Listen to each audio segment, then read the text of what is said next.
네, 여러분 안녕하십니까? AIX를 위한 데이터 데모크라티제이션의 첫 번째 퍼즐, 데이터 거버넌스 전략이라는 주제의 웨비나 진행을 맡은 안나경입니다. 반갑습니다. 네, 전자신문 오쇼TV가 마련한 이번 웨비나를 통해 최근 AI 도입으로 AI 트랜스포메이션을 시도하고 있는 기업들이 AI의 원료라고 할 수 있는 데이터를 어떻게 다루어야 하는지 데이터 비즈니스 전문 기업인 엔코아의 전략을 소개를 하겠습니다. 네, 엔코아 소프트웨어 그룹의 김성수 매니저께서 자리해 주셨습니다. 매니저님 안녕하십니까? 네, 안녕하십니까? 네, 소개 부탁드립니다. 네, 안녕하세요. 저는 엔코아 소프트웨어 그룹의 김성수 매니저입니다.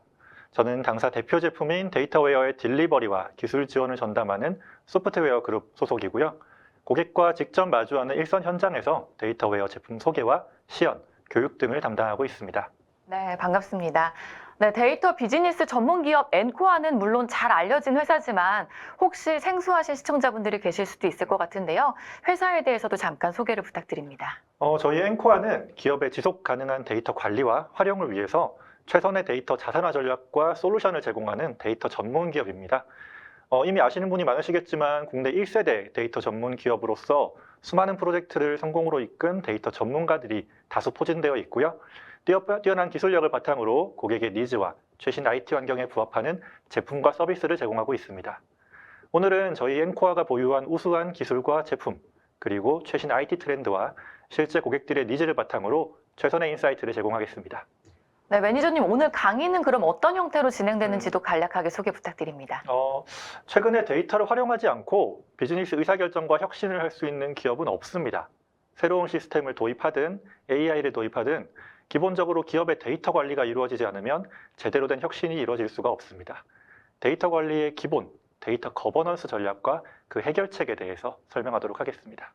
네, 감사합니다. 네, 오늘 웨비나는 약 40분 정도 발표가 진행된 후에 10분간의 Q&A 시간을 갖도록 하겠습니다. 네, 시청자 여러분들께서는 웨비나가 진행되는 동안에 궁금한 사항을 채팅창에 질문해 주시면 됩니다. 네, 보내주신 질문은 강의 진행 후에 선별을 해서 발표자분께 질문을 드리고 대답하는 형식으로 진행을 해보도록 하겠습니다. 네, 그리고 오늘 웨비나에 참여하시고 설문을 작성을 해주신 분과 좋은 질문 남겨주신 분을 추첨을 통해서 경품도 보내드리니까요. 끝까지 적극적인 참여 부탁드립니다. 자, 그럼 AIX를 위한 데이터 데모크라티제이션의 첫 번째 퍼즐, 데이터 거버넌스 전략 웨비나를 시작하겠습니다. 매니저님 발표 부탁드립니다. 네. 자, 그러면 방금 소개받은 대로 오늘 웨비나 AIX를 위한 데이터 데모크라티제이션의 첫 번째 퍼즐, 데이터 거버넌스 전략에 대해서 소개하겠습니다. 최근에 IT 분야를 가장 뜨겁게 달궜던 화두는 단연 딥시크입니다. 지난 1월에 공개된 딥시크 R1은 비교적 낮은 사양의 하드웨어 위에서도 준수한 성능을 보여주면서 기존의 AI 생태계에 파란을 일으켰습니다. 익히 알고 계시는 것처럼 그동안 AI는 천문학적인 비용 투자를 통해서 성능을 향상시켜 왔습니다. 모델의 크기가, 파라미터의 수가 모델의 성능을 좌우했기 때문입니다. AI 시대를 열었던 알파고부터가 병렬로 연결한 대량의 하드웨어 준비, 그리고 머신러닝 과정에 막대한 비용이 필요했습니다. 최근에 오픈AI는 GPT-4 모델을 학습시키기 위해서 약 8천만 달러 상당의 비용을 투자했다고 밝힌 바 있습니다. 반면에 딥시크 R1은 겨우 600만 달러만으로 모델 학습이 가능했다고 합니다. 물론 실제 투자 금액에 비해 다소 논란이 있기는 합니다만 GPT-4에 비하면 훨씬 적은 비용이 필요했습니다. 그럼에도 불구하고 모델 성능은 비슷한 시기에 출시된 최신 모델들과 경쟁해 볼 수 있을 만큼 뛰어나죠. 비용 대비 성능, 다시 말해 가성비 측면에서 큰 차이가 나고 있습니다. 물론 언제나 기술을 선도하는 쪽은 아주 약간의 성능 향상을 이뤄내기 위해서 막대한 자금과 시간, 그리고 노력을 들여야 하는 반면에 후발주자는 훨씬 적은 비용과 노력으로 비슷한 수준의 기술력에 도달할 수 있습니다. 후발주자로서 딥시크는 선발주자가 겪었던 시행착오를 회피하고 이미 개발이 완료된 기술들을 참조하고 최적화하면서 효율적인 연구 개발이 가능했다는 점을 감안해야 합니다. 후발주자가 비슷한 수준의 기술을 더 저렴하게 개발할 수 있다는 것은 해당 기술을 사용하는 입장에서는 동일한 성능의 서비스를 더 저렴한 비용으로 이용할 수 있다는 것을 의미합니다. 지금 보시는 왼쪽 이미지는 2022년부터 출시됐던 대규모 언어 모델, 즉 LLM을 이용하고자 할 때 100만 개의 토큰당 가격을 나타낸 그래프입니다. MMLU는 Massive Multitask Language Understanding의 약자로 LLM이 언어를 얼마나 잘 이해하고 답변할 수 있는지를 단적으로 나타내는 지표입니다. 같은 색 선으로 연결된 LLM들은 유사한 언어 이해력과 문제 해결력을 가지고 있음을 의미하는데요. 선의 높이는 토큰 100만 개당 가격을 의미합니다.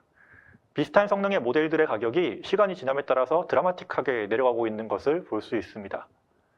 반면에 오른쪽 이미지는 챗GPT에게 생성해달라고 한 이미지입니다. 작년 9월에 공개된 오픈AI의 O1 모델과 딥시크 R1의 토큰 가격을 비교한 것입니다.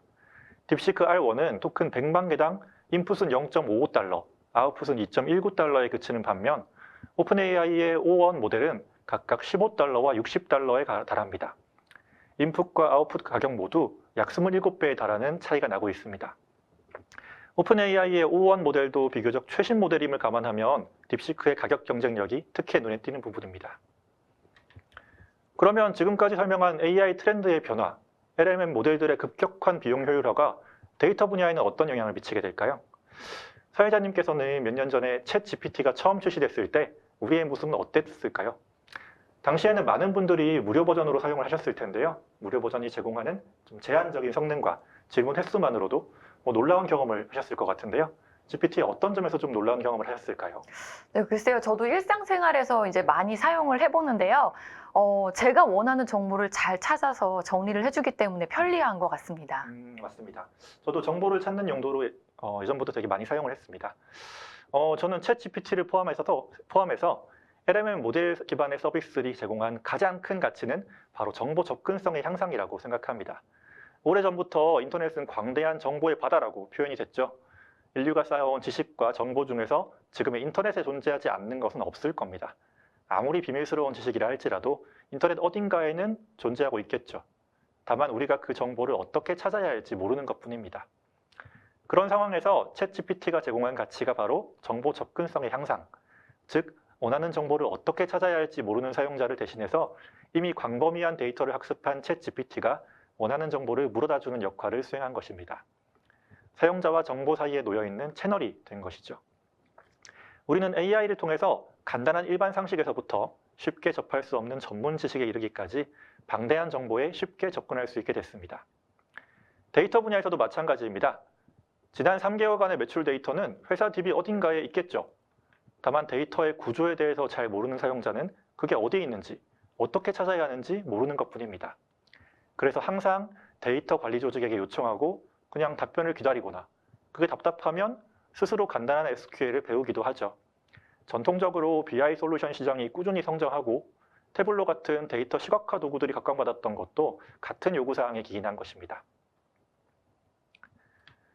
하지만 이제는 챗GPT 같은 AI 서비스의 도움을 받으면 비전문가도 제법 복잡한 SQL을 짤 수 있는 시대가 되었습니다. 직접 책이나 유튜브를 보며 데이터 구조와 SQL에 대해서 공부하지 않아도 챗GPT를 조련하는 방법만 알면 얼마든지 SQL을 만들어서 DB에 쿼리를 날리고 원하는 데이터를 찾아볼 수 있습니다. AI가 가져온 데이터 접근성의 향상은 궁극적으로 데이터 데모크라티제이션, 데이터 민주화를 앞당깁니다.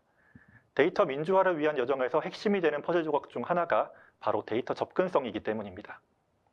데이터 민주화란 특정 기술을 가지고 있는 일부 계층만이 데이터를 다루는 게 아니라 전문가와 비전문가를 막론하고 조직 내 모든 사용자들이 손쉽게 데이터에 접근하고 활용할 수 있는 환경과 문화를 의미합니다. 단순히 데이터의 존재를 알고 공유하는 수준을 넘어 조직 전체가 데이터를 활용해서 더 나은 의사결정을 내리기 위한 준비입니다. 이를 위해서는 데이터에 대해 자유롭게 접근할 수 있는 체계와 문화, 쉽게 사용할 수 있는 데이터 활용 도구, 그리고 서로 다른 부서 간에도 이해하기 쉽게 정리된 데이터 등이 필요합니다. 이러한 조건이 갖춰진 데이터 민주화라는 토양 위에서 CDS, 시티즌 데이터 사이언티스트, 흔히 시민 데이터 과학자라고 불리는 데이터 비전문가에 의한 데이터 분석이 가능해집니다. 데이터 민주화와 CDS가 갖춰진 조직은 각자의 모호한 직관이나 예측이 아니라 명확한 데이터를 기반으로 의사결정을 할 수 있게 되고 더욱 빠르고 정확하게 변화에 대응하고 혁신을 준비할 수 있게 됩니다. 데이터 민주화에 대해서 설명해 주시고 시티즌 데이터 사이언티스트에 대해서도 설명을 해주셨는데 기업의 일반 구성원들을 CDS라고 할 수 있을까요? 그렇습니다. 기업마다 다르겠지만 저희 데이터 전문가 그룹이 있다면 반대로 데이터 비전문가이지만 데이터를 검색하고 이해해서 업무에 활용할 수 있는 직원들을 CDS라고 할 수 있습니다. 이들이 많을수록 기업에서는 데이터 활용이 잘 될 것이고 데이터 민주화를 이뤄낼 수 있을 것입니다. 그러면 데이터에 대한 접근성을 높이고 쉽고 강력한 분석 도구를 도입하기만 하면 모든 문제가 해결되는 걸까요? 당연하게도 그렇지가 않습니다. 마냥 데이터에 쉽게 접근할 수 있게 된다고 해서 데이터 민주화가 달성되고 데이터의 가치가 극대화되는 긍정적인 효과만 누릴 수 있는 것은 아닙니다. 데이터 민주화의 가장 큰 장벽은 데이터에 대한 접근성을 극대화하면서도 통제를 유지하는 것입니다. 예를 들어 AI의 도움을 받아서 비전문가들이 데이터에 쉽게 접근할 수 있게 되면 그들이 조직 내의 민감한 데이터에도 접근할 수 있게 됩니다. 그래서 데이터 유출 문제가 발생할 수 있습니다. 다소 극단적인 예를 들자면 임직원들의 연봉 정보를 담아둔 테이블에 인사팀 이외의 사용자가 접근할 수 있게 된다면 큰 문제가 되겠죠. 이처럼 데이터에 대한 자유로운 접근만을 강조하게 되면 데이터의 유출 및 보안 위험이 증가하게 되고요. 데이터에 대한 체계적인 관리가 불가능하게 되어서 품질 저하나 중복 관리, 조직별 사일로화 등이 발생할 수 있습니다. 그렇다고 데이터에 접근하는 것을 과도하게 통제하고 막아버린다면 축적된 데이터의 가치를 제대로 활용하지 못하게 됩니다. 데이터를 활용할 수 없으니 데이터 기반의 혁신 기회를 상실하게 되고 생산성 저하나 업무상의 비효율을 경험하게 됩니다. 데이터가 가져다 줄 수 있는 혜택을 상당수 포기하게 되는 것이죠. 데이터에 대한 자유와 통제, 어느 한쪽만이 강조되어서 조직의 데이터 환경이 제 기능을 하지 못하게 된다면 모처럼 의욕적으로 데이터 분석에 나섰던 사용자들도 실망하고 돌아가게 될 것입니다. 따라서 기업은 데이터에 대한 자유와 통제 사이에서 적절한 균형을 찾아서 데이터의 가치를 극대화하면서도 관리 체계를 유지하고 보안성을 확보할 수 있는 방안을 마련해야 합니다. 즉, 각 사용자들이 데이터 기반의 의사결정을 내릴 수 있도록 충분한 데이터를 제공하되 그들이 접근해서는 안 되는 데이터를 명확히 구분하고 통제해야 합니다. 데이터에 대한 자유와 통제가 적절하게 조화되면 AI와 같은 새로운 기술 도입으로 인한 리스크를 최소화하면서도 모든 조직원들에게 데이터가 가져다주는 혜택을 제공하고 기업의 혁신을 앞당길 수 있습니다. 데이터 관리 정책에 따라서 체계적인 관리가 가능해지고 데이터 품질 수준을 높일 수 있으며 데이터 유출을 방지하고 보안성을 확보할 수 있습니다. 또한 데이터 활용성을 높여서 데이터 기반의 의사결정을 강화하고 전사적으로는 데이터를 적극적으로 활용하고 가치를 창출하려는 문화를 조성할 수 있습니다. 따라서 기업은 그 어느 때보다 전사적인 데이터 관리 지침, 데이터 거버넌스에 대한 요구에 직면하고 있습니다. 데이터 거버넌스는 기업이 데이터에 대한 보안과 통제를 유지하면서도 효과적으로 관리하고 활용하기 위한 포괄적인 전략입니다. 데이터의 생성부터 수집, 저장, 분석, 공유 및 재활용에 이르기까지 데이터 전체 라이프 사이클에 걸친 총체적인 관리를 의미합니다. 이를 위해서는 데이터를 식별하고 체계적으로 관리하기 위한 관리 체계를 가장 먼저 구축해야 하고요. 일반 데이터와 민감한 데이터를 구분해서 접근 권한을 관리해야 합니다. 그와 함께 접근 권한이 있는 사용자에 대해서는 최대한의 접근성을 지원해야 하겠죠. 또한 권한이 있는 사용자에게 제대로 된 데이터를 제공하기 위해서는 데이터의 품질 수준을 높여야 되고요. 데이터의 관계와 영향도를 파악할 수 있도록 데이터 흐름에 대한 관리와 시각화도 함께 필요하겠습니다. 이 외에도 한번 구축된 데이터 거버넌스가 잘 유지될 수 있도록 지속적으로 모니터링하고 KPI 설정해서 관리하는 것 역시 무척 중요합니다. 네, 데이터 거버넌스를 위하여 크게 4가지로 정리를 해주셨는데 그 외에도 혹시 중요한 요소가 있다면 어떤 게 있을까요? 무엇보다 데이터 거버넌스에 있어서는 전사적인 공감대와 의지가 무척 중요하다고 하겠습니다. 데이터 거버넌스는 데이터를 더 잘 관리하고 활용하도록 돕는 토대지만 처음 체계를 잡는 과정에서는 기존과 다른 시스템과 프로세스에 적응하는 과정에서 많은 마찰이 있을 수 있습니다. 이런 부분들을 구성원들이 이해하고 받아들일 수 있도록 데이터 거버넌스의 필요성에 대한 공감대를 형성하는 한편 꼭 필요한 부분은 데이터 거버넌스 관리 조직이 어느 정도 강제할 수 있도록 충분한 통제 역량을 부여하기도 해야 합니다. 전사적인 공감대 형성과 협력 체계 없이는 데이터 거버넌스 구축이 쉽지 않을 것입니다. 자, 그러면 이어서 크게 4가지로 구분한 데이터 거버넌스의 구성 요소들을 하나하나 살펴보도록 하겠습니다. 데이터를 관리하기 위해서는 무엇보다 기업이 보유하고 있는 데이터를 구분하고 식별하는 작업이 우선되어야 합니다. 예를 하나 들어보겠습니다. 세계 최대의 가구 판매 기업인 이케아는 전 세계에 걸친 생산 및 유통망 관리가 필요합니다.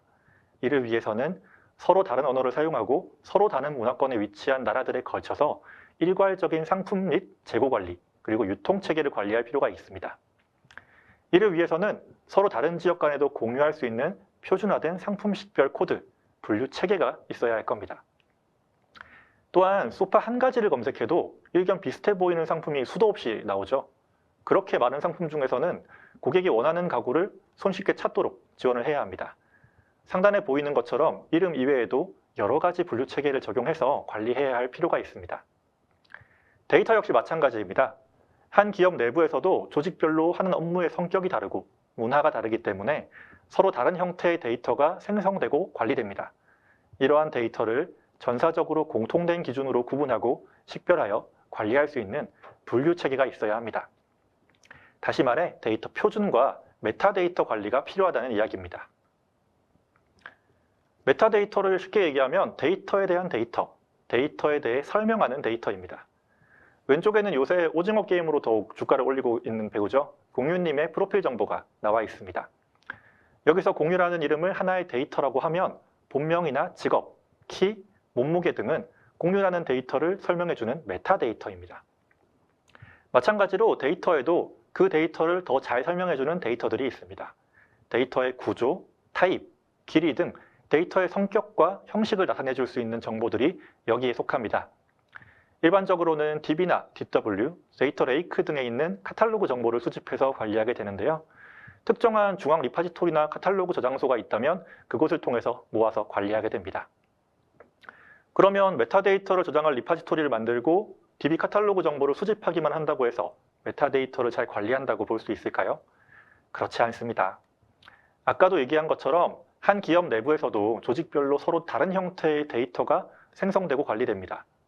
예를 들어 우리 팀은 가입일자를 YYYY, MMDD, 예를 들어서 2025, 0319로 관리하는데 다른 팀에서는 연도에서 두 자리를 지우고 YY, MMDD, 25, 0319로 관리할 수도 있겠죠.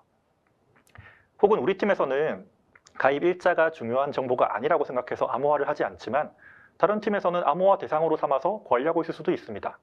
이렇게 본다면 메타데이터를 그저 수집만 해서는 문제가 해결되지 않는다는 것을 알 수 있습니다. 네, 배우 공유의 메타데이터에 대한 설명 잘 들었습니다. 기업에서 메타데이터가 통일되지 않으면 많은 오류가 있을 수 있겠네요. 맞습니다. 메타데이터가 통일되지 않는다는 것은 쉽게 얘기하면 각 팀별로 사투리를 쓰고 있다는 뜻입니다. 같은 뜻을 가진 말을 지역별 사투리로 다르게 얘기하는 것처럼 같은 의미를 가진 데이터를 팀별로 다르게 지칭하는 것이죠. 사투리를 많이 사용하는 사람과는 대화가 어려운 것처럼 전사적으로 메타데이터가 통일되지 않으면 같은 기업 내에서도 팀 간의 소통이 어려운 상황이 발생합니다. 전사적으로 데이터를 체계적으로 정리하고 활용할 수 있는 체계를 갖추기 위해서는 데이터 표준을 만들어서 관리해야 합니다. 데이터 표준화는 기업에서 사용할 데이터의 명칭과 형식을 정리한 표준사전을 만들고 그에 따라 관리하는 것을 의미합니다. 지역별로 사투리가 존재하지만 공식적으로는 한 가지 표현만을 표준어로 인정하는 것처럼 데이터 표준화 역시 하나의 대상에 대해서 전사적으로 사용할 하나의 표현을 결정하고 통일해서 혹은 구분해서 사용하는 과정을 거칩니다. 예를 들어 오프라인 매장에 방문한 고객 수를 A팀에서는 내방객 수, B팀에서는 방문 고객 수로 관리하고 있다면 협의를 통해서 둘 중 하나만을 표준사전에 추가하고 나머지는 사용을 지양하는 것입니다. 화면에 보이는 A 시스템과 B 시스템 예시에서는 에러 비율과 오류율 중에서는 오류율을, 가게 이름과 상호 중에서는 상호를 표준어로 삼아서 통일해서 사용하는 것을 보여주고 있습니다. 그 아래에 있는 C와 D 예시는 동음이어에 대한 관리입니다. 물의 양을 얘기하는 수량과 개수를 의미하는 수량, 화폐를 의미하는 통화와 전화 통화를 의미하는 통화처럼 의미가 다르기 때문에 어느 한쪽을 버릴 수 없는 경우가 있죠. 일반적인 사전이라면 수량 1, 수량 2 하는 식으로 관리하면 되겠지만 데이터 표준 사전에서는 넘버링을 하는 대신에 다른 표현을 사용하도록 해서 각각 구분하여 관리하도록 해야 합니다. 하나의 용어가 하나의 대상만 지칭하도록 해야 서로 다른 팀 간의 커뮤니케이션에 오해가 생길 일이 없기 때문이죠. 이렇게 같은 의미인데 다른 표현으로 혹은 다른 의미인데 같은 표현으로 사용되는 용어들을 정리해서 통일된 표현과 의미를 갖도록 정리하는 과정을 데이터 표준화라고 지칭합니다. 이렇게 표준화된 데이터는 일관된 형식과 표현을 가지고 있기 때문에 서로 다른 조직에서도 누구나 쉽게 이해하고 활용할 수 있습니다. 데이터에 대한 식별과 표준화를 통한 정리 작업이 완료되었다면 다음으로는 데이터 보안과 접근 권한에 대한 관리가 필요합니다.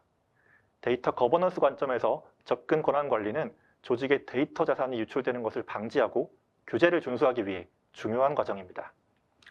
특히 AI의 도움을 받아서 데이터를 직접 핸들링할 수 있는 CDS들이 늘어나면서 그 중요성이 더욱 높아지고 있습니다. 조직 내에서는 각각의 DB, DW에 대한 권한을 사용자마다 개별적으로 부여하고 관리해야 합니다.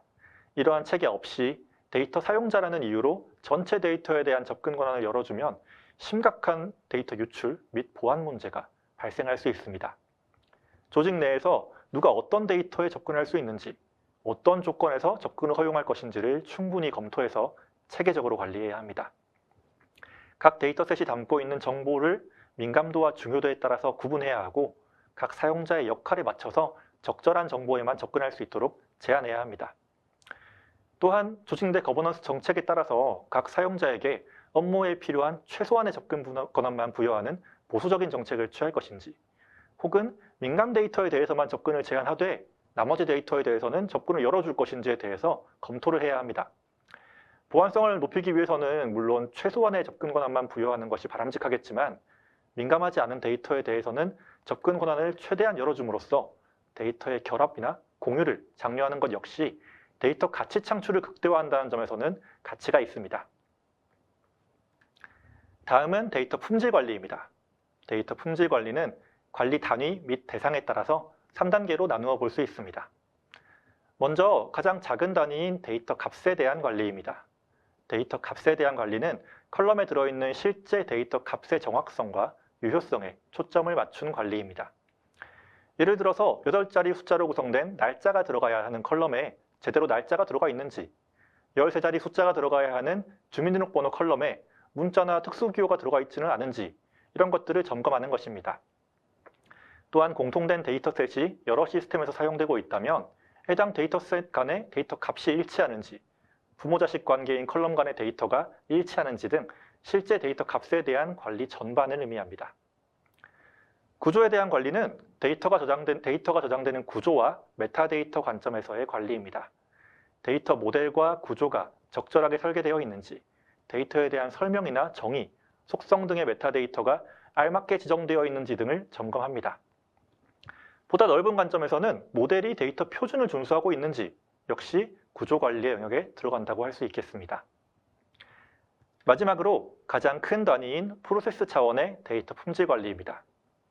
여기에서는 데이터 거버넌스 관점에서 전반적인 데이터 관리 정책, 표준, 지침, 데이터 수집과 저장 및 수명 관리 등을 지칭합니다. 데이터가 정확하게 생성되고 관리될 수 있도록 데이터 라이프 사이클 그리고 품질 관리 절차를 모두 준수하고 그것이 지속적으로 관리되도록 지원해야 합니다. 데이터 값에 대한 관리는 빠르지만 일시적인 반면에 프로세스 관점의 관리는 상시적인 데이터 품질 향상을 도모할 수 있다는 점에서 무척 중요하다고 하겠습니다. 그러면 지금까지 데이터 품질 관리를 값, 구조, 프로세스에 걸친 3가지 차원에서 구분해서 설명했습니다. 이러한 품질 관리 방식은 어느 한쪽에만 무게를 실을 것이 아니라 3가지를 모두 조화롭게 진행해야 합니다. 가령 데이터 관리 프로세스가 이상적으로 작동한다면 사실 데이터 값에 대한 오류는 없어야 하는 것이 맞죠. 하지만 실제로 시스템을 운영해 보시면 그 과정에서 데이터 값에 대한 오류가 발생하지 않으리라고 보장할 수가 없습니다. 따라서 데이터 품질은 값과 구조, 프로세스 차원에서 모두 유기적으로 관리되어야 합니다. 마지막으로 설명할 부분은 데이터 흐름과 영향도 조회입니다. 데이터가 여러 저장소와 시스템을 거쳐서 어떻게 활용되는지, 어떻게 변화하고 어디에 영향을 미치는지를 살펴보는 과정입니다. 데이터 흐름을 모니터링함으로써 조직 내의 다양한 시스템 간의 업무 프로세스를 파악할 수 있습니다. 또한 오류 데이터가 발생했을 경우에 오류가 발생한 원인을 역추적해서 찾아냄으로써 데이터 품질을 개선하는 데에도 효과를 거둘 수 있습니다. 또한 데이터 흐름에 병목 현상이 발생하는 부분이 있다면 그 부분을 찾아서 최적화하거나 불필요하게 중복 관리되는 데이터를 개선해서 전체 IT 시스템의 효율성 향상 또한 기대할 수 있습니다. 아울러 민감 데이터가 보안 절차를 준수하면서 적합한 시스템에서만 이용되고 있는지 이런 것 역시 확인할 수 있습니다. 이어서 영향도 조회는 특정 데이터나 DB 오브젝트의 변경이 다른 시스템에 미치는 영향을 사전에 파악하는 것입니다. 데이터의 흐름과 영향도에 대한 분석을 수행하지 않은 채 DB 테이블 같은 것들을 임의로 수정하게 되면 해당 DB와 연관을 맺고 있는 다른 시스템이나 애플리케이션에서 예상치 못한 이슈가 발생할 수도 있겠죠. 데이터의 구조와 관리 프로세스에 대한 의사결정을 내리는 과정에서 데이터 흐름과 영향도에 대한 정보는 반드시 함께 검토되어야 합니다. 지금까지 AI가 가속화시킨 데이터 민주화와 CDS의 등장, 그리고 그에 대응하기 위한 데이터 거버넌스의 중요성에 대해서 말씀드렸습니다. 이에 저희 앵코아는 기업의 데이터 거버넌스 준비 과정 전반을 지원하는 데이터웨어 데이터 거버넌스를 소개합니다. 데이터웨어 데이터 거버넌스는 당사의 핵심 솔루션인 데이터웨어 메타샵, DQ샵, AP샵을 통합 제공하는 제품입니다. 현재 보고 계시는 화면이 저희 데이터웨어 데이터 거버넌스가 제공하는 핵심 기능들입니다. 중앙에 짙은 파란색이 메타데이터 관리 솔루션 메타샵, 하늘색이 데이터 품질 관리 솔루션 DQ샵, 마지막으로 빨간색이 데이터 흐름 및 영향도 분석 솔루션 AP샵에 해당하는 기능입니다. 기존에는 각 제품들이 고객의 필요에 따라서 개별적으로 제공되고 있었는데요. 데이터 거버넌스 전반을 구축하고자 하는 고객의 니즈가 늘어남에 따라서 하나의 제품군으로 통합해서 새롭게 제공하게 되었습니다. 세 개 제품을 통합 제공함으로써 고객이 데이터 거버넌스를 구축하기 위한 복잡하고 어려운 과정을 한 번에 손쉽게 진행할 수 있도록 돕습니다. 네, 앵코아의 데이터웨어 데이터 거버넌스 제품군에는 데이터 거버넌스에 필요한 다양한 기능들이 포함되어 있는 것 같은데요. 이 데이터를 다루는 제품이라서 제품의 성능도 물론이거니와 또 안정성도 중요할 텐데요. 어떤 기업들이 이 데이터웨어를 도입하고 있을까요? 이미 많은 분들이 이름만 들어도 알만한 다양한 국내 기업들, 중견기업들이 이미 저희 제품을 도입해서 활용하고 있습니다. 예를 들어서 여러분이 모두 아시는 삼성이나 SK, LG 같은 각 그룹사들의 핵심 기업들이 저희 제품을 이미 이용하고 있죠. 특히 현대자동차의 경우에는 10년 이상에 걸쳐서 단계적으로 진행된 데이터 프로젝트에 저희 데이터웨어를 꾸준히 활용하고 있습니다. 최근에는 데이터에 대한 관심이 크게 늘어나고 전사적인 데이터 거버넌스 체계에 대한 수요가 늘어나면서 저희 제품에 대한 문의와 요청이 더욱 늘어나고 있는 상황입니다. 저희 데이터웨어 제품의 가장 큰 특징은 바로 통합 리파지토리를 지원한다는 점입니다. 방금 설명드린 것처럼 데이터 거버넌스 제품군에 더해서 당사 데이터 모델링 솔루션인 데이터웨어 DA샵까지 모든 데이터웨어 제품은 하나의 통합 리파지토리에 데이터와 관련된 모든 정보를 저장하고 있습니다. 일반적으로 개별적인 리파지토리를 갖는 타사 제품들은 상호 연계에 어려움이 있습니다. 반면에 저희 제품은 표준과 모델, 구조, 품질, 흐름, 영향도 등 데이터 관리에 필요한 모든 정보들을 통합 관리함으로써 별다른 절차 없이 솔루션 간의 원활한 연계가 가능합니다. 표준이나 모델 등의 정보를 여러 곳에 중복 저장할 필요가 없기 때문에 데이터 중첩을 최소화하고 유지 보수 비용을 절감할 수 있고요. 제품 간의 리파지토리 동기와 같은 절차가 필요하지 않기 때문에 솔루션 간의 실시간 정보 교환이 가능합니다. 예를 들어 메타샵에서 생성한 표준 정보를 DA샵 모델에 바로 적용할 수가 있죠. 그러면 개별적으로 제 제품에 대해서 소개를 드릴 텐데요. 데이터웨어 메타샵은 저희 데이터 거버넌스 제품군의 가장 핵심이 되는 솔루션입니다. 데이터 표준의 신청과 승인, 관리, 데이터 모델 정보 조회, DBMS 정보 수집 등을 수행해서 다른 솔루션과 연계하는 허브 역할을 하는 제품입니다. 특히 표준과 모델, DBMS 카탈로그 정보를 하나의 솔루션, 하나의 프로세스로 관리함으로써 상호 연관관계를 손쉽게 파악할 수 있습니다. 데이터 모델과 DBMS 정보 간의 갭을 분석하고 그 결과에 따라 DDL을 생성해서 DBMS에 반영하는 일련의 과정을 모두 지원하고 있습니다. 이 외에도 표준과 모델, DBMS에 이르는 결제 프로세스에 대한 관리, 사용자별, 조직별, 역할별 DB 접근 권한 관리 이런 것들을 모두 수행하는 한편 실제 업무에서 사용되고 있는 비즈니스 메타데이터를 등록 및 관리해서 데이터에 대한 접근성을 높이는 역할도 수행하고 있습니다. 이처럼 데이터웨어 데이터 거버넌스의 핵심이 되는 허브 제품이라고 할 수 있습니다. 네, 메타데이터 관리를 위해서 비즈메타, IT메타를 관리하는 것으로 들었는데요. 이 각각의 메타데이터에 대해서도 설명을 좀 부탁을 드립니다. 단순하게 얘기하자면 IT메타는 IT 조직이 사용하는 메타데이터, 비즈메타는 비즈니스 조직이 사용하는 메타데이터입니다. IT메타는 IT 조직이 데이터를 관리하기 위해 사용하는 메타데이터인데 예를 들어서 DB 테이블명, 컬럼명, 데이터 형식 같은 것들이 여기에 해당됩니다.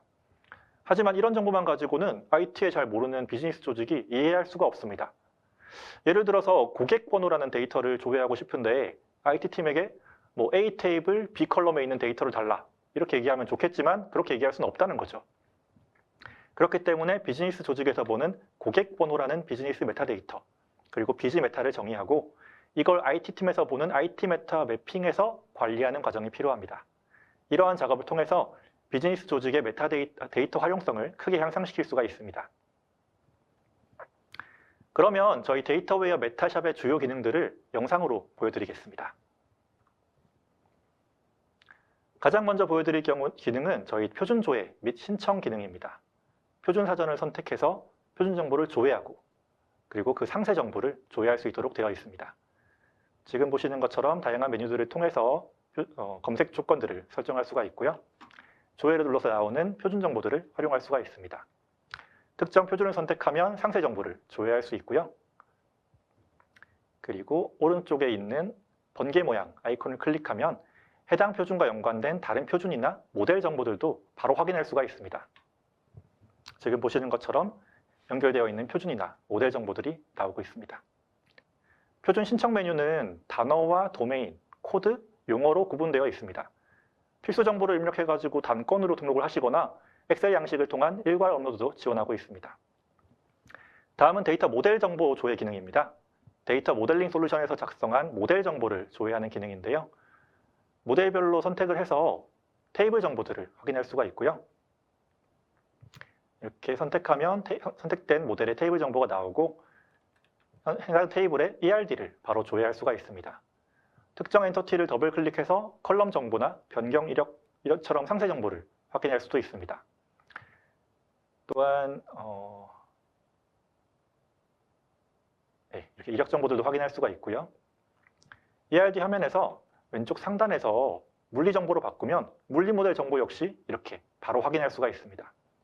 바로 컬럼 정보 같은 것들도 똑같이 볼 수 있는 것을 확인할 수 있습니다. 마지막으로 모델과 DB 간의 갭 분석 기능입니다. 신청이 승인된 모델과 DB를 매핑해서 상호 간의 갭을 분석해주는 기능입니다. 하나의 모델은 개발과 테스트, 운영 DB 각각 매핑을 할 수 있고요.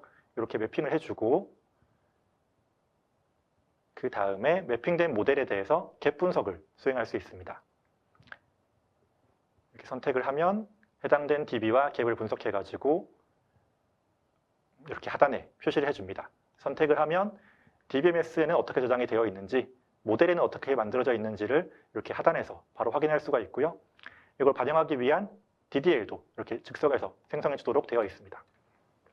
물론 저희 메타샵에는 이외에도 더 많은 기능들이 담겨 있는데 이번 웨비나에서는 주요 기능들만 보여드리고 넘어가도록 하겠습니다. 다음으로 소개해드릴 제품은 데이터 품질 관리 솔루션 데이터웨어 DQ샵입니다. 데이터웨어 DQ샵은 데이터 품질 관리의 세 가지 차원 중에 데이터 값에 대한 관리를 지원하는 제품입니다. 데이터 값 품질 관리에 필요한 DQI, CTQ와 같은 기준 정보를 관리하고 DB에서 수집한 실제 데이터를 프로파일링한 결과를 바탕으로 데이터 품질 측정에 활용할 업무 규칙을 생성합니다. 생성된 업무 규칙은 해당하는 컬럼에 적용을 해서 데이터 값에 대한 품질 측정을 수행하고 오류 데이터가 나왔을 경우에는 담당자를 지정해서 품질 개선 프로세스를 진행할 수 있도록 합니다. 앵커와는 이미 다수의 데이터 품질 관리 프로젝트를 성공적으로 수행한 바가 있습니다.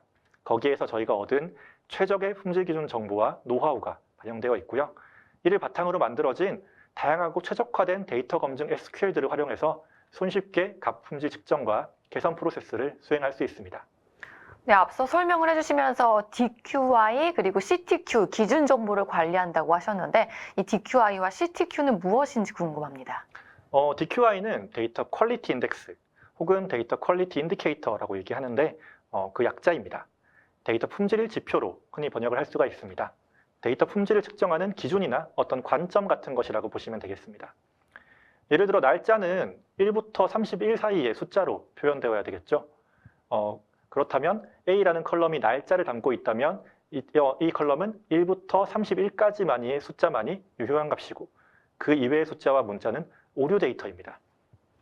이때 모든 날짜는 1부터 31 사이의 숫자여야 한다는 일관된 원칙이 품질 지표에 해당합니다. 한편 CTQ는 Critical to Quality의 약자고요. 핵심 품질 관리 항목으로 번역됩니다. 단순하게 얘기하면 다른 데이터보다 더 중요하기 때문에 품질을 더 잘 관리해야 하는 데이터입니다. 예를 들어 고객의 이름이나 번호와 같은 데이터가 잘못되면 고객 활동과 연관된 모든 데이터를 신뢰할 수가 없게 되겠죠. 이런 데이터들은 CTQ로 지정해서 오류 데이터가 발생하지 않도록 더 강한 관심을 기울여야 합니다.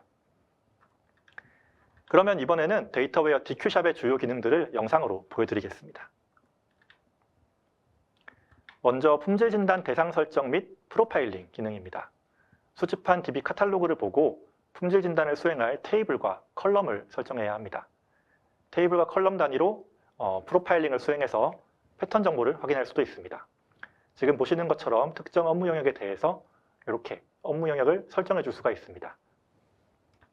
옆에 체크가 되면 이제 이거는 이 테이블에 대해서는 품질 진단을 수행하겠다라고 선언을 한 거고요. 그리고 이렇게 품질 진단 대상 항목으로 된 테이블에 대해서 이렇게 프로파일링을 수행해서 통계나 패턴 정보를 확인할 수 있습니다. 이를 바탕으로 진단규칙 구성을 할 수가 있겠죠. 다음은 진단규칙 매핑 그리고 실행입니다.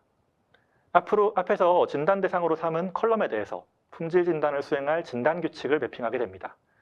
DQ샵에서는 관계규칙, 도메인규칙, 업무규칙 등 3가지 종류의 진단규칙을 제공하는데 지금은 도메인규칙 매핑 화면을 보여드리고 있습니다. 14자리 숫자로 구성된 문자 발송 정보 테이블의 발송 일시 컬럼에 대해서 연, 월, 일, 시, 분, 초로 구성된 도메인 규칙을 적용하는 예시입니다.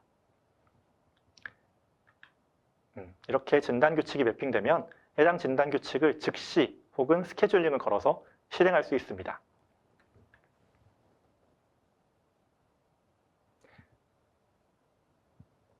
마지막으로 진단 결과 조회 화면을 보여드리겠습니다. 지금은 실행 화면을 아직 보고 계신데요. 현재 나오는 화면들이 미리 설정해 놓은 진단 규칙들이고요. 이런 것들을 스케줄링을 걸어서 실행하시면 되겠습니다.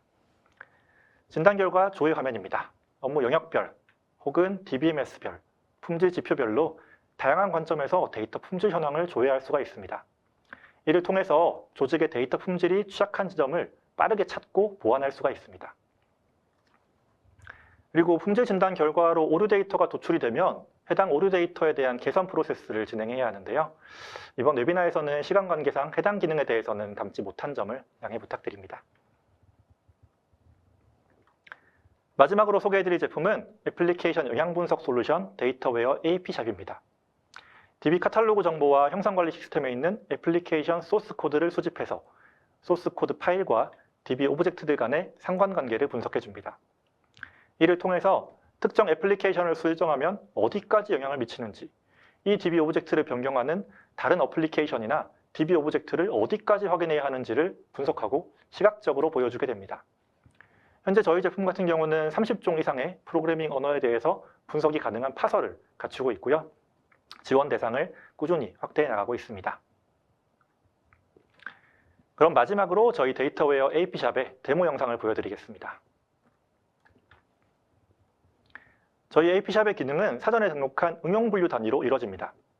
응용분류는 형상관리 시스템에서 수집한 소스코드 파일과 타깃 DB를 매핑해서 만들어진 단위입니다. 응용분류를 선택하면 언어별 소스 본수 이런 것들을 결과 정보를 활용하실 수가 있고요. 특정 소스코드 파일을 선택해서 검색을 하면 해당 소스코드의 상세 정보를 지금처럼 보실 수가 있습니다. 소스코드 정보나 사용 객체 정보, 그리고 다른 DB 테이블 간의 관계를 다이어그램 형태로 제공합니다. 특정 노드를 선택하면 해당 소스코드나 테이블과의 상세 정보도 보여줍니다. 조회 관점에 따라서는 호출 관계와 피호출 관계를 개별적으로 확인할 수도 있습니다. 지금은 다른 탭을 선택하면 호출과 피호출 관계가 반대로 그려져 있는, 화살표가 아까와는 반대로 그려져 있죠. 서로 다른 관계도도 확인할 수 있습니다. 다음은 매트릭스 분석입니다. 조금 전에 보여드린 기능이 소스 코드 파일 하나 혹은 DB 테이블 하나에서 시작하는 1대 n 관계를 보여준다면 매트릭스 분석은 n 대 n 관계를 조회하는 기능입니다. 저희 AP샵에서는 총 4가지 매트릭스 분석을 제공하고 있는데 본 영상에서는 CRUD 매트릭스 분석만 보여드리겠습니다. DB 테이블과 소스 코드 파일 간의 호출 관계를 매트릭스 형태로 보여주고 있습니다. 마지막으로는 영향도 분석 보고서 기능입니다. AP샵은 소스 코드 파일을 수집해서 파싱해서 시각화된 그래프 등을 포함해서 다양한 보고서로 보여드리고 있습니다. 또한 소스 코드의 순환 복잡도를 계산해서 제공하는 파일 복잡도 보고서까지 제공하고 있는데요. 지금 먼저 원형 그래프 같은 형식으로도 보여드리고요. 파일 복잡도 보고서 같은 경우는 소스 코드의 순환 복잡도를 통해서 해당 애플리케이션을 수행할 때 얼마 정도의 개발 공수가 들지를 산정할 수 있는 정량적인 근거로도 활용이 가능합니다. 마찬가지로 AP샵 역시 아직 보여드리지 못한 기능이 굉장히 많은데요. 메타샵, DQ샵을 포함해서 저희 제품에 대한 실제 시연을 보고 싶으시다면 언제든 편하게 저희 앵코아로 연락 주시기 바랍니다. 마지막으로 이번 웨비나의 내용을 요약 정리하며 마치도록 하겠습니다. 딥시크 R1의 등장으로 인해서 생성형 AI의 가성비 경쟁이 심화되고 기업의 AI 활용이 가속화될 전망입니다. 데이터 분야에서 AI 기술의 활용은 데이터 접근성을 향상시키고 CDS, 시민 데이터 과학자의 활약과 전사 관점의 데이터 민주화를 앞당기고 있습니다. 그러나 진정한 데이터 민주화를 달성하기 위해서는 데이터 접근성 향상만으로는 여전히 부족한 게 사실입니다. 따라서 기업은 그 어느 때보다 전사적인 데이터 관리 지침, 데이터 거버넌스의 필요성을 체감하고 있습니다. 데이터를 식별하고 관리하는 체계를 마련하고 데이터에 대한 접근성을 강화하면서도 접근 권한을 관리하고 주기적인 데이터 품질 관리와 흐름, 영향도 모니터링을 수행해야 합니다. 그리고 이 모든 요구사항에 대해서 저희 앵코아는 통합 데이터 거버넌스 관리 솔루션, 데이터웨어 데이터 거버넌스를 제안합니다. 당사의 데이터 기술력과 노하우가 녹아든 데이터웨어 데이터 거버넌스를 통해 고객이 데이터 거버넌스를 구축하기 위한 복잡하고 어려운 과정을 원스톱으로 지원하고 탄탄한 데이터 관리 기반을 제공해서 AI 시대의 물결에 올라탈 수 있도록 돕겠습니다. 제가 이번 발표에서 준비한 내용은 여기까지입니다. 긴 시간 경청해 주셔서 감사합니다. 네, 매니저님 강의 잘 들었습니다. 고생 많으셨습니다. 네, AI의 효과적인 활용을 위해서 데이터가 중요하고 데이터 관리의 기본이 데이터 거버넌스의 중요성과 핵심 관리 요소, 그리고 이를 시스템으로 잘 구축할 수 있는 방법을 이해한 것 같습니다. 네, 데이터 거버넌스 관리 체계를 잘 갖추는 것도 중요하지만 지속하는 것도 중요하겠죠? 네, 그렇습니다. 물론 성공적으로 구축한 데이터 거버넌스 체계가 기업의 시장의 변화나 새로운 기술이 개발됨에 따라서 다양한 페인 포인트가 생길 수밖에 없습니다. 물을 가두는 댐에 아주 작은 틈만 있어도 붕괴 위험이 급증하고 제 역할을 수행할 수 없는 것처럼 데이터 거버넌스 역시 작은 구멍으로 인해서 전체 프로세스가 무너질 수 있습니다. 이를 방지하기 위해서는 데이터 거버넌스 체계가 잘 유지될 수 있도록 관리 정책에 지속적인 관심을 가지고 시장 변화와 새로운 기술 개발에도 유연하게 대응할 수 있도록 시스템을 개선해 나가야 합니다. 네, 강의를 해주시는 동안에 시청자분들의 반응이 정말 뜨거웠습니다. 질문도 상당히 많이 쏟아졌는데요. 시청자분들께서 주신 소중한 질문 중에서 몇 개를 골라봤습니다. 네, 매니저님께 질문 드리겠습니다. 네, 첫 번째 질문인데요. 데이터 거버넌스 구축 시 단기적으로 어떤 효과를 기대할 수 있으며 장기적으로 어떤 변화가 예상되나요? 라는 질문이 올라왔습니다. 만약에 어떤 기업에서 데이터 거버넌스 프로젝트를 한다고 했을 때 단기적으로 우리가 이걸 구축 완료된 시점에서 어떤 혁신적인 변화가 일어날 것이다. 이렇게 기대를 하시면 사실 조금 실망하실 수도 있습니다. 데이터 거버넌스라는 것은 데이터를 관리하기 위한 전사적인 정책 같은 것인데 이런 것들이 생긴다고 해서 내일 당장 우리의 데이터 관리 능력이 혁신적으로 향상된다거나 실무 담당자가 기존에 받아보지 못했던 데이터를 갑자기 받아볼 수 있게 된다거나 그런 것을 기대하는 것이 아니라 장기적으로 우리가 예를 들어서 6개월에 걸쳐서 1년에 걸쳐서 어떤 기간을 통해서 데이터 거버넌스를 구축함으로써 우리가 앞으로 그 시점 이후의 모든 데이터에 대해서 접근을 하고 관리를 하고 그런 것들을 체계적으로는 기반을 닦는 과정이라고 생각하시면 되겠습니다. 그러므로 가능하면 일반적으로는 뭐 차세대 프로젝트를 할 때 데이터 거버넌스를 구축한다고 하면 좀 더 장기적인 흐름에서 우리 기업의 미래를 좀 대비한다, 이렇게 생각하시는 게 좋을 것 같습니다. 네, 답변 감사합니다. 다음 질문입니다. 네, AIX 시스템에서 다양한 데이터 소스를 통합할 때 데이터 거버넌스를 어떻게 적용하여 일관성 있고 신뢰할 수 있는 데이터를 제공할 수 있나요? 질문 남겨주셨습니다. 뭐 일반적으로 데이터를 통합한다고 할 때 가장 중요하게 저희가 생각하는 것들이 데이터 표준이겠죠. 데이터 거버넌스의 약간 요소들 중에서는 데이터 표준이 가장 중요할 것 같습니다. 예를 들어 A 시스템에 있는 데이터와 B 시스템에 있는 데이터를 합친다고 했을 때 그것이 표준화가 되어 있어야 좀 더 쉽게 통합을 할 수 있겠죠. 그렇게 생각한다면 AI를 준비해서 데이터를 뭐 통합을 해서 어떤 DW에 적재하는 그 모든 과정에서 데이터 표준화가 되어 있는 쪽이 그렇지 않은 쪽에 비해서 훨씬 더 적은 공수로 원하는 효과를 기대할 수 있을 것입니다. 네, 다음 질문 드려보겠습니다. 데이터웨어 데이터 거버넌스가 기존 데이터 거버넌스 솔루션과 차별화되는 가장 큰 특징은 무엇인가요? 라고 질문 주셨습니다. 아까 제가 발표 중에서도 말씀을 드렸던 것처럼 저희 제품은 데이터 거버넌스를 구성하는 모든 제품들을 하나의 리파지토리로 통합했다는 것이 가장 큰 장점입니다. 아까 말씀드린 것처럼 각 제품별로 개별적인 리파지토리가 만들어져 있다면 이들을 연계하거나 이들과 실시간 동기화를 하거나 이런 부분에서 상당한 애로사항이 있을 것입니다. 반면에 저희 제품은 오늘 소개드리지는 않았지만 데이터웨어 모델링 제품인 데이터웨어 DA샵까지 포함해서 모든 제품이 하나의 리파지토리를 사용하기 때문에 이런 실시간 연계 그리고 뭐 실시간 동기화, 기능 연계 이런 것들이 아주 잘 구성되어 있습니다. 답변 감사합니다. 네, 다음 질문인데요. 데이터 분석 민주화 활용을 위한 노후코드 지원도 되는지요? 데이터 민주화에 대한 주요 장벽은 무엇이며 해결 방안은 무엇인지요? 라고 남겨주셨습니다. 로우코드와 노코드 같은 경우는 약간 개발 관점에서 말씀을 주시는 것 같은데 저희 제품이 뭐 코딩을 지원한다거나 이런 제품은 아니고 SQL 같은 경우는 DDL을 생성해 드리기는 하지만 로우코드와 노코드 관점에서 제공한다고 보기에는 조금 어려울 것 같습니다. 네. 뭐 반면에 데이터 민주화에 대한 주요 장벽은 아까 말씀드린 것처럼 뭐 접근성에 대한 것 그리고 통제 관점에서도 필요하겠죠.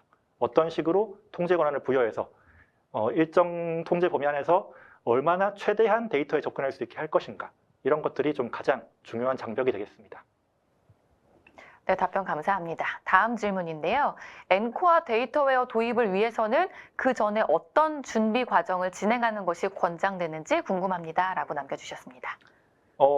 물론 저희 제품을 이제 도입을 해서 프로젝트를 진행하기 전에 데이터가 잘 준비되어 있으면 프로젝트가 잘 편하게 진행되기는 하겠지만 저희가 많은 분들이 아시다시피 저희 엔코아 같은 경우는 아주 예전부터 데이터 컨설팅을 해오면서 이미 몇십 년간 고객들의 사랑을 받아온 기업입니다.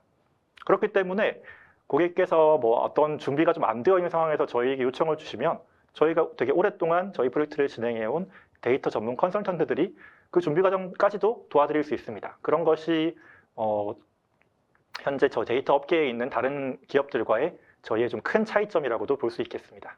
네, 답변 감사합니다. 네, 질문들이 상당히 많이 올라왔는데요. 세미나 동안에 정말 많은 질문이 쏟아졌어요. 담당자분께서 답변을 해주셨는데 담당자분께도 감사의 말씀을 드립니다. 네, 방송 후에는 설문에 참여를 해주신 분과 그리고 좋은 질문을 남겨주신 분을 추첨을 해서 경품을 또 보내드리도록 하겠습니다. 네, 매니저님, 끝으로 오늘 웨비나를 진행을 해주신 소감 부탁드리겠습니다. 먼저 오늘 긴 시간 함께 해주셔서 감사합니다. 지금 시대의 데이터 관리와 활용의 중요성은 아무리 강조해도 지나치지가 않습니다. 저희 엔코아는 국내 1세대 데이터 전문 기업으로서 수많은 고객들의 데이터 관리 여정을 성공적으로 지원한 바 있습니다. 엔코아의 문은 최선의 데이터 관리 전략을 찾는 모든 기업과 기관들에게 활짝 열려 있으니까요. 언제든지 편하게 문의해 주시기 바랍니다. 감사합니다. 네, 고맙습니다. 네, 이상으로 전자신문 올쇼TV가 마련한 AIX를 위한 데이터 데모크라티제이션의 첫 번째 퍼즐, 데이터 거버넌스 전략, 오늘의 웨비나를 모두 마치도록 하겠습니다. 네, 올쇼TV는 또 다른 웨비나 방송으로 시청자 여러분들을 찾아뵙겠습니다. 지금까지 시청해주신 여러분 고맙습니다.